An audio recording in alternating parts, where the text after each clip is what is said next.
Can I ask you something really fast? Well, you sure can. We are live, so just ask me live if it's appropriate to ask me live. I was just going to ask how you have your image like reverted so that jobs that you can see it. I think it's automatically just made like that. Because mine isn't doing that. Mine's backwards on my side. So, okay. So I know if it's backwards on my side, then like you can see it correctly. Yeah. So I think there's a setting somewhere. I've done it in Zoom before, but anyway. All right, guys. Well, welcome to another episode of our DripJobs Partnership Spotlight. And as you can see in here, we have Lisa Hubbard with us.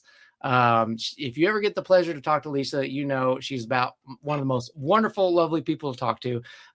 She is the business owner, founder of Mother's Gutters, and a mom, and just an awesome individual. So welcome, Lisa. Hello. Hey, Eli. We kind of kicked it off a little bit earlier with the questions. So we've been, we've been going back and forth a little bit, chit-chatting before we went live. And I thought, man, we should just go live and just talk about all this stuff while we're live. So here we are, guys. So in my format, if you ever watched these before, I was absent for a couple weeks, guys. So sorry about that. My bad. Didn't produce a couple there. But now we are back in action.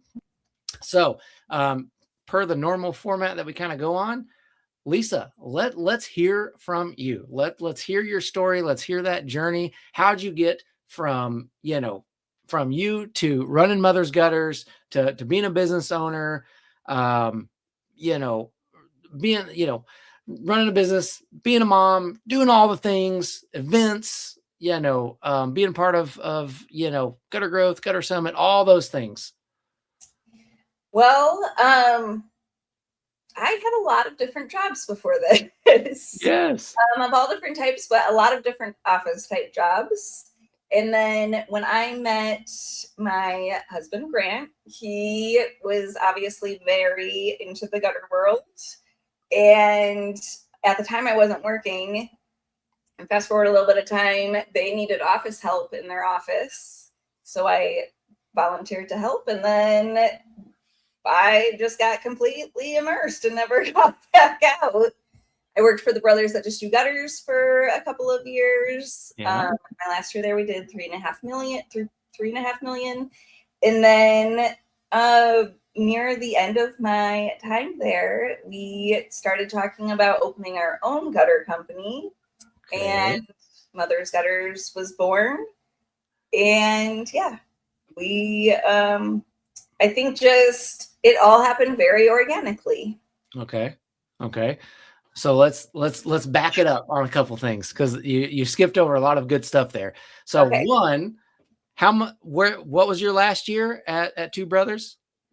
I believe it was $3.5 million. Okay, let's go. Yeah.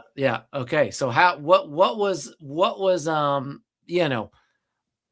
was a big driver of that, right? Like thinking through somebody that might be watching or might watch this later on, right? I mean, they might only be at 100,000 or $1 million, or, what would you say was something, one of the big, contributing factors that got up to that, to that 3+ million stage in that gutter business?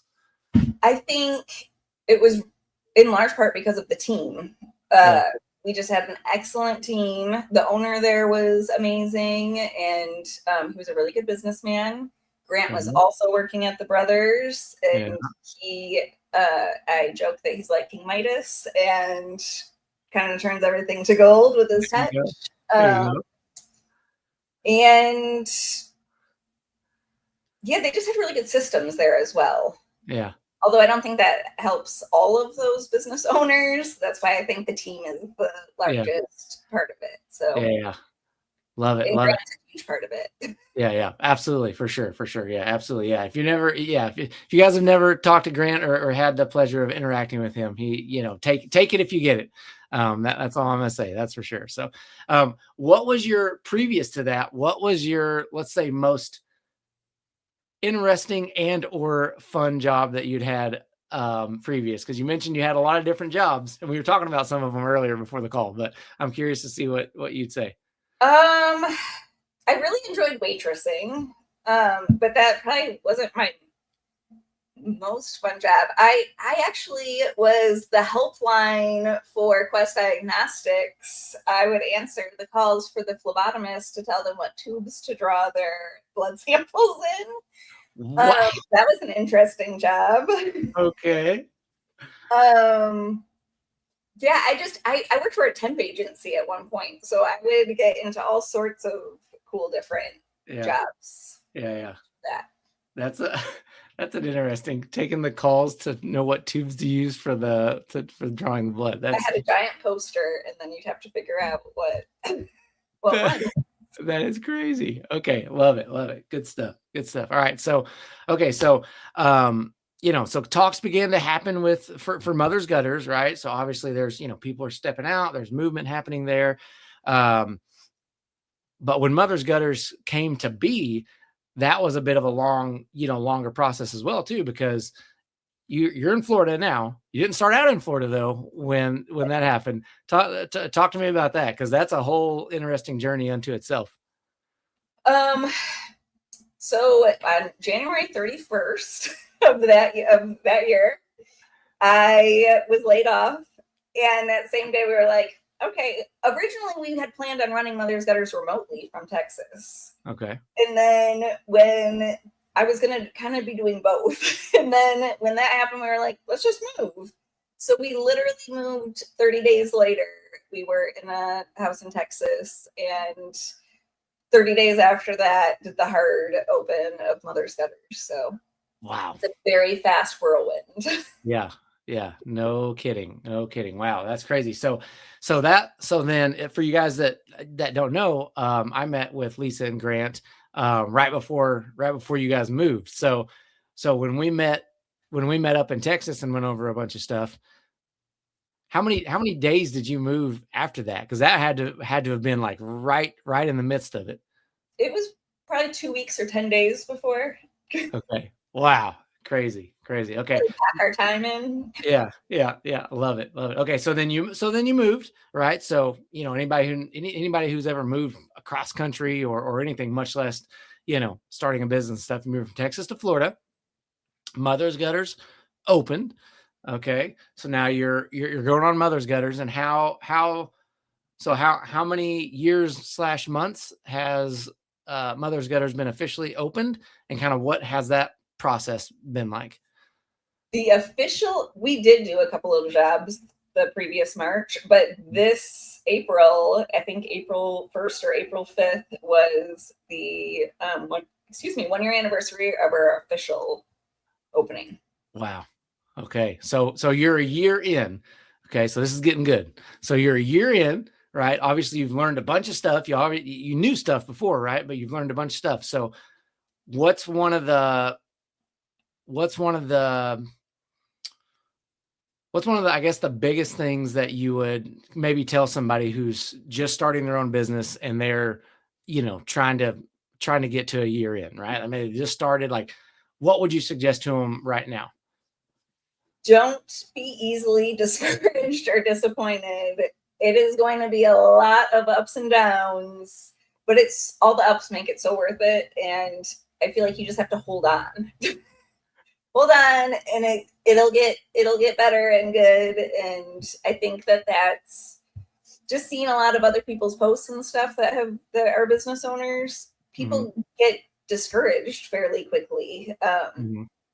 But just keeping at it. I think networking for me was enormous. That helped us grow a lot. And then surrounding yourself with, again, a good team of people, which is something I think about all the time, because even now with Mothers, we have partners that own it with us. We have the people that we work with, the suppliers, you guys. We have such a great team supporting us that makes a huge difference. Okay. So do not be easily discouraged, right? I always say, I mean, starting a business, being an entrepreneur, doing anything like that in the business world is definitely not for the faint of heart, for sure. Okay. All right. So not being easily discouraged. What is something that you would recommend somebody not to do, right? Like, hey, don't go down this road, or don't be fooled by this, or, what's just something not to do? I would say to make sure that you have some like startup capital. Okay. We did this with literally starting it with a penny, and I don't recommend it to anybody. Okay. It made it a lot tougher, but I think that's also made us stronger in a sense. But I still would not recommend it to most. I think it's a lot more fun in the process if you you're not doing it that way. Yeah. So what was I mean, besides the obvious thing of not having any capital to start with, right? But a lot of people do start with nothing, right? I mean, so that's that's very applicable. I mean, how did you start from nothing, right? Like there's no marketing, there's no nothing. You're literally, how did you start getting jobs? How did you start getting out there and in the world and start getting jobs? I mean, word of mouth. Okay. So one of our partners, he had worked down here, and so had my husband. He had lived and worked down here for a long time, but Tim also, obviously. And they were calling around telling their old contacts that we were going to be in business, and we got our first few jobs. That's how we got them. Gotcha. Yeah. So literally hitting the phone, calling, utilizing the network, friends, family. Hey, we're going to be we're starting business, getting those first few jobs in. So, okay. So then, we did cold calls too. Okay. I bought a list. I was going to say, tell me about that. What do you mean you did cold? You just bought a list of homeowners and just started calling them? Not homeowners. We did builders, property managers, construction, general contractors, roofers, property managers, realtors, and you can like really specify what you want on these lists and what zip codes. And then we made a partnership packet to send out with all our information and our insurance and everything else. Gotcha. And I think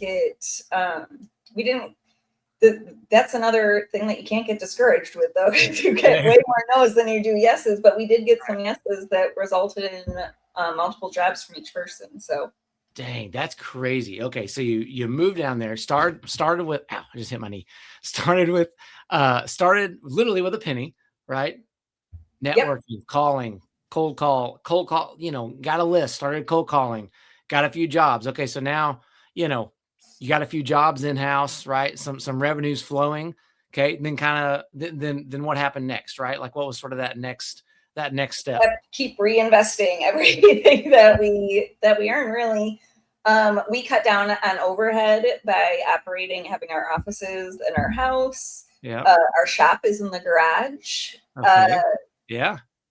Though just doing little things like that has been huge because, like I said, when you start with a penny, you really need to figure out ways to get around it.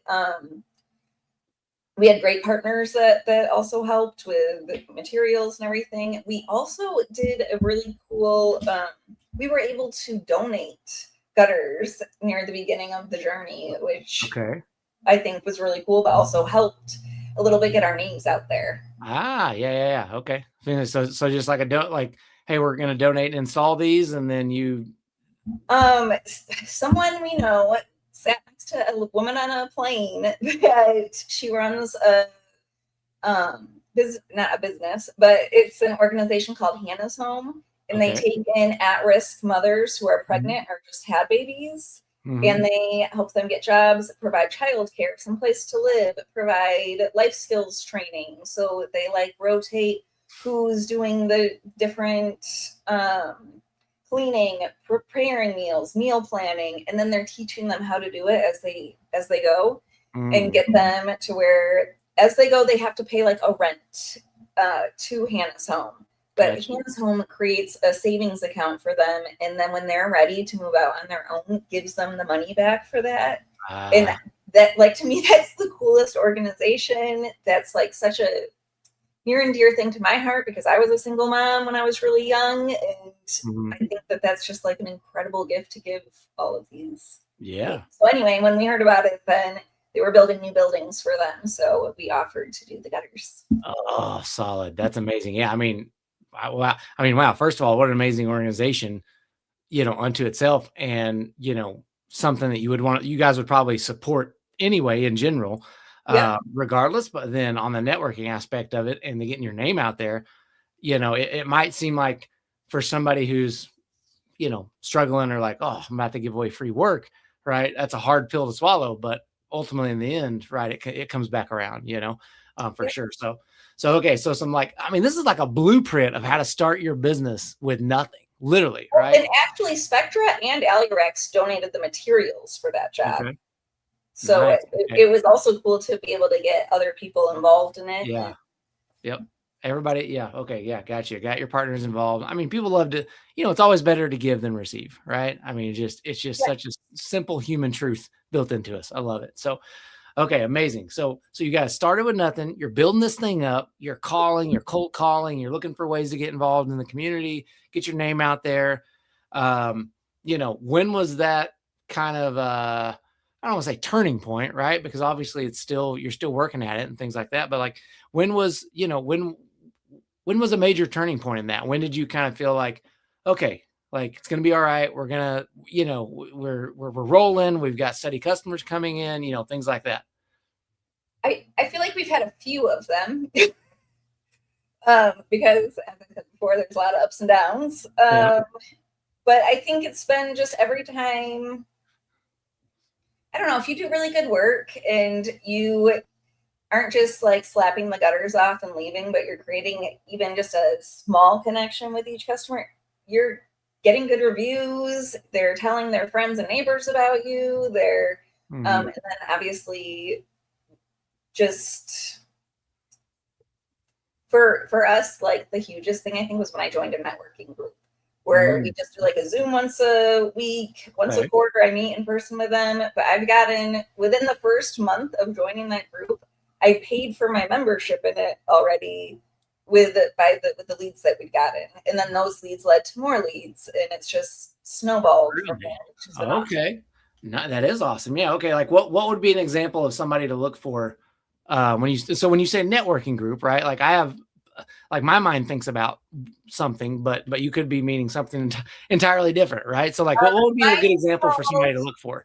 Mine's called NPI. I don't know if it's like Florida specific, but it's not BNI, but it's similar idea, but different rules. Okay. Right. And everybody's just required to, not required, but it helps you create a network of people who they all want to keep getting referred. So they're more like you end up getting better service, I feel like. Okay. Yeah. All right. And you exchange referrals all the time. Yeah. Love it. Okay. All right. Awesome. Okay. So get involved, find a good networking group, right? Get involved, whatever that looks like. I suppose that could probably be as well too. You could probably just Google, business owner groups in your area and stuff like that as well too. There's a lot of them. You can go to Chamber of Commerce meeting, like they normally have networking things going on. Yep. All sorts of stuff. But my particular one's cool because they have multiple chapters. So while I can go once a week to my chapter, I can also visit other chapters. And I happen to be the only exclusive gutter company that doesn't also do roofs. Yeah. So I'm able to go to all of the different there you go. Helpful. That is very helpful indeed. Okay, gotcha. Awesome. So really the moral of the story is just getting out there and digging in and doing it, right? Making the call. Have like a whole group too, because I've been invited to those. Yeah. Like there's no lack of networking opportunities. I feel like you just have to look for them. I get emails constantly about them. So yeah. Love it. Awesome. Okay.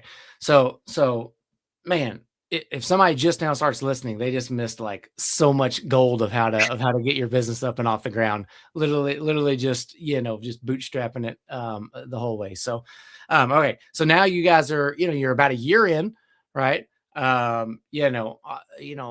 would say, from what I can tell, like you're probably doing a lot better than you were when you first started with that one penny, right?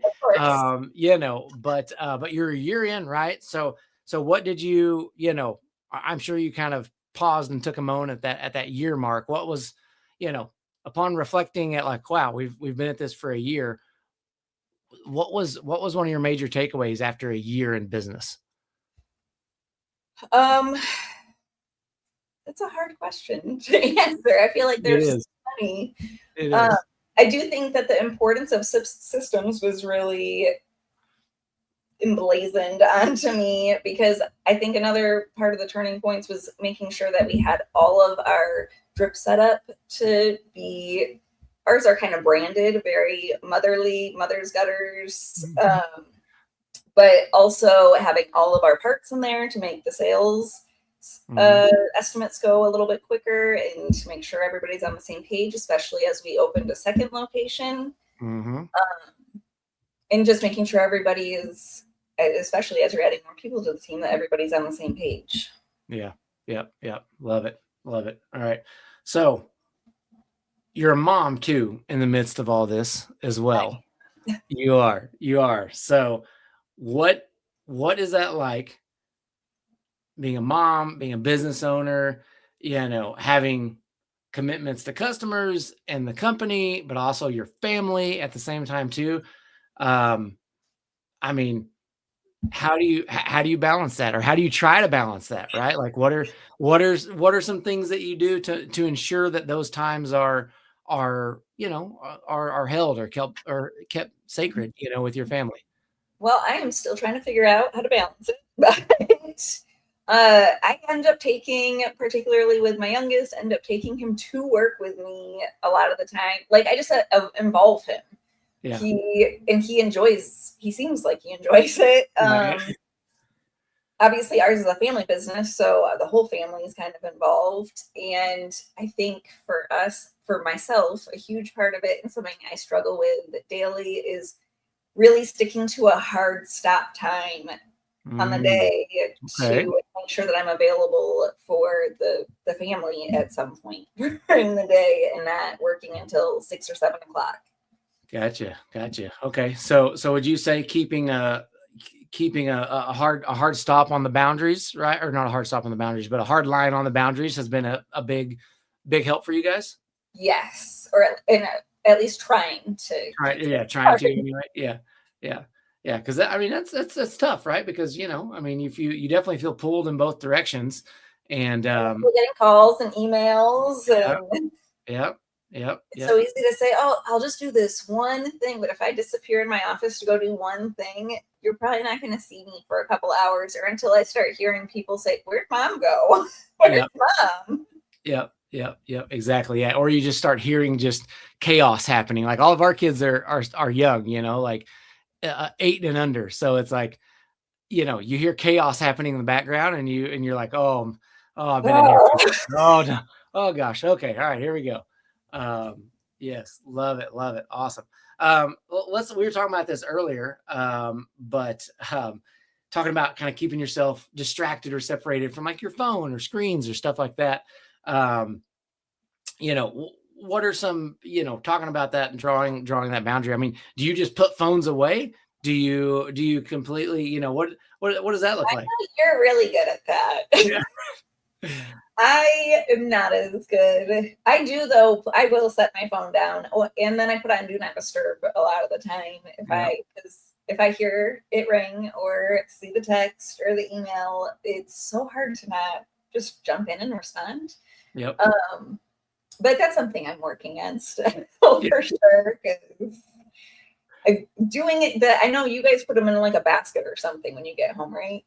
Yeah. Well, not necessarily a basket, but we definitely try to, when we're in the midst of, kids, dinner, playing outside, we definitely try to kind of keep them, in the bowl or somewhere, just separate away from us, so we can, okay, we're doing this. We don't have them in our pocket or anything like that, And I tried, so I was telling you this earlier, but I tried grayscale on my phone some years ago. So guys, if you've never tried it, read an article about it. Somebody recommended putting your phone on grayscale. It's supposed to be less addicting, supposed to be less, you don't want to look at it as much. And mine's been on grayscale for a few years now. And I will say that I don't necessarily want to look at it as much. So I don't know if there's something with the blue light or the red light or whatever light is coming off of that in general. But yeah, we try to keep them in a bowl or someplace separate. And I'll, like, all right, I'm going outside. I'm going to, be outside, be engaged, stuff like that, for sure. But When I have like I was telling you, a red light filter on my phone that filters the blue light into red light, but doesn't affect the color of the screen. oh, okay. Yeah. Mine just So straight. I still have the addictiveness of it, but at least my eyes aren't hurting. That's true. That's true. Yeah. Yeah. Mine, it's funny. Because somebody might send me something, hey, check this out, or and I'll open it, oh, that looks awesome. And then, they're like, what are you talking about? It looks awesome. Like, and they're, oh yeah, you have grayscale on. Oh, yeah, yeah. Turn it off grayscale and then look at it. Oh, okay. I see what you're saying. It's pretty funny. So all right. So yeah, I mean, it's it's always hard to balance, right? It's never going to be, one answer, one size fits all, one answer fits all. Everybody's going to have, a different rhythm. But I also do love that you involve your kids too, right?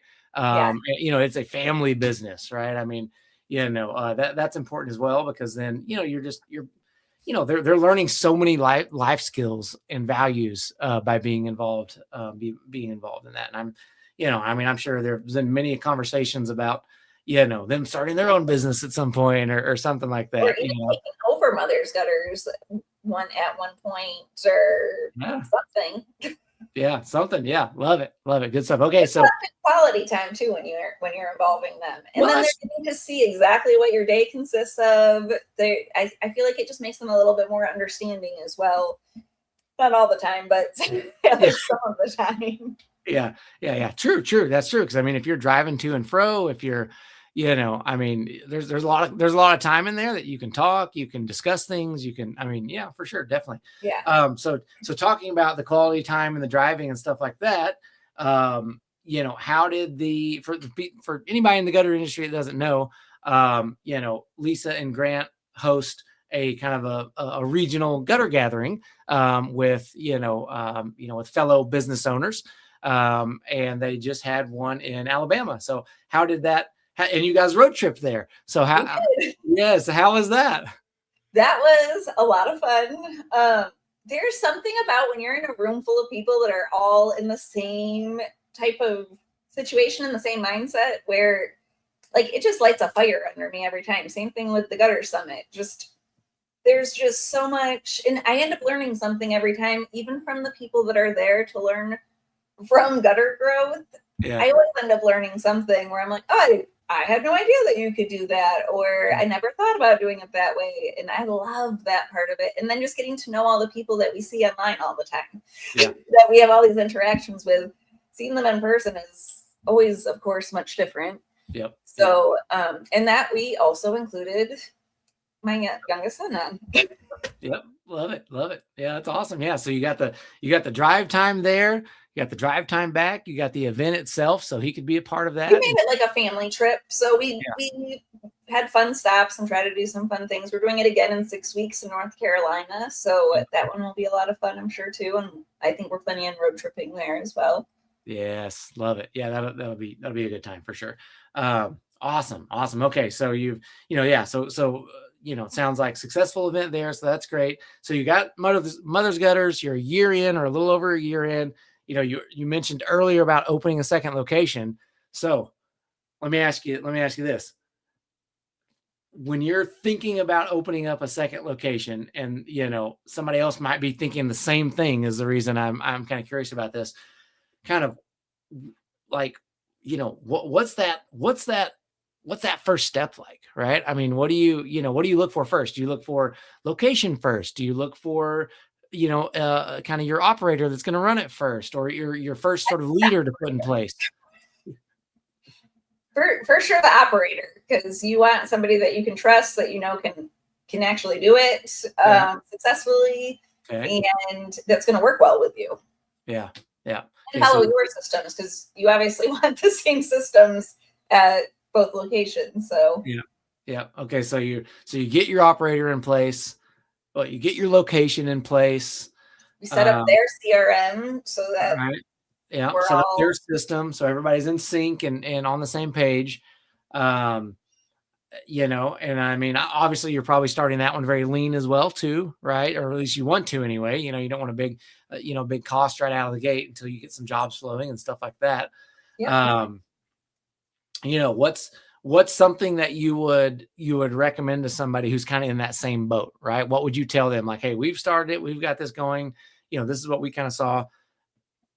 I would recommend X for your second location. What's something that you would tell them different than the first, maybe? I don't know. I think it's similar to the first with wanting to make sure that, like I said, the first thing you'd want to pick is who's going to operate it. And that's probably one of the most important parts to me is beyond researching the market there is knowing that you have a good team in place there that you can trust, that because you're not going to be there all the time. Right. Yeah. Yeah. You're not going to be able to keep as close of an eye as here. Yep. So yeah. Yeah. Very true. No, that's true. Yeah. Does that, I mean, I imagine there's some level of anxiety there too, as well, right? Of just, having this other location that you can't be there all the time, right? Just making sure every little thing's going the way you want it to. Just letting go of that control could be a little tough. Just saying the same thing with at your home location. Yeah. When you start being able to delegate tasks to other people, it's always like, oh, are you going to do it as the same as me? But again, that goes back to systems. So yeah. Love it. Good stuff. Okay. All right. So you got your second location going. So, you're starting that. So that's, amazing stuff there. You got your North Carolina trip coming up, good there, all tying back to networking and stuff like that. What's one thing that you've learned in your marriage with Grant, switching gears on you a little bit? What's one thing you've learned in your marriage with Grant through all of this? Because you guys are doing this together, right? I mean, you're mainly running the business, right? But he's still there. I mean, what's something you've learned in all this, in this journey? Like about him? Or just in your marriage overall, right? So what, how have you kept that strong relationship together through all this? Because there's definitely been ups and downs and stressors and probably marriage, but then you're adding in work. Then you're adding in all the business stuff as well too. I mean, what's for us, we'd worked together before, so that helped quite a bit. Yeah. So we knew that we make a pretty good team. But again, the hard, it's actually another gutter business owner had said something to me at one point, like what really saved my marriage was not talking about the business after the hours, because it's really, especially if one person's like, I'm just done, like my brain is kaput for the day. I need to be done. But the other person keeps having, which I'll be completely honest, that it's usually me that's wanting to bring up like, oh, where I need to order X, Y, and Z, or I forgot to. But that makes it hard then for you guys to just have your actual relationship and not make it all about work. Right. It's very easy for it to consume all of your conversations, your interactions, and then you kind of lose the fun of the actual relationship. So you don't want to be coworkers with your spouse. You want to So there's definitely Lisa and Grant working together, co-working, running the business together. And then there's definitely Lisa and Grant, not right. Relationship, Lisa and Grant for sure. Well, we have a lot of businesses going on. So I feel like we do end up with one or the other, but at least trying to keep it a little bit separate. Okay. That's interesting. Somebody told you that at some point in time. That was another gutter business owner. Yes. And at the time you probably, probably didn't think too much about it, but now you guys are in it and you're like, oh yeah, that actually, like within the same week, I think I was like, oh, I see how this could be helpful actually. Yeah. That's awesome. Yeah, no, that's really good. Yeah, it's really good because a lot of people do. I mean, think about it, when you run a business, most of the time when you start one, it's easy for your life to be consumed by it, where that's like your whole life is that business. Yeah. And then if you're like, all right, spouse, we're doing this together, like one of us has got to do this and somebody's got to do the other. Then what are you pulling you out of it though? So that's why it's so easy to be consumed. And then that's way too stressful. Yeah. Wow. Yeah. That's wise advice. Wise advice for sure. Love it. Awesome. All right. Well, Lisa, thank you so much. This has been wonderful. It's been great talking to you guys. Take all this, learn from it, apply it into your businesses. I mean, again, if you watch the replay of this, take notes all the way throughout of how to literally just from the ground up, build your empire into, multiple locations, and all doing it while, doing it to running it with your spouse and having kids. So, amazing stuff. Yeah. Love it. Yeah. Amazing. Amazing. Well, Lisa, thank you so much for joining me today. As always, it's a pleasure. Had a great time. And I'm sure we will chat soon or see each other at something somewhere.